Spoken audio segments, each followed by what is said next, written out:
avivamento. É trazer vida a quem está morto.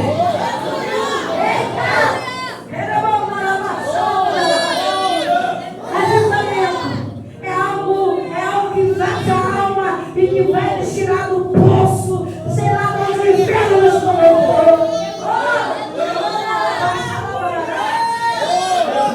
Eu estava aqui, Jesus falou assim, ó.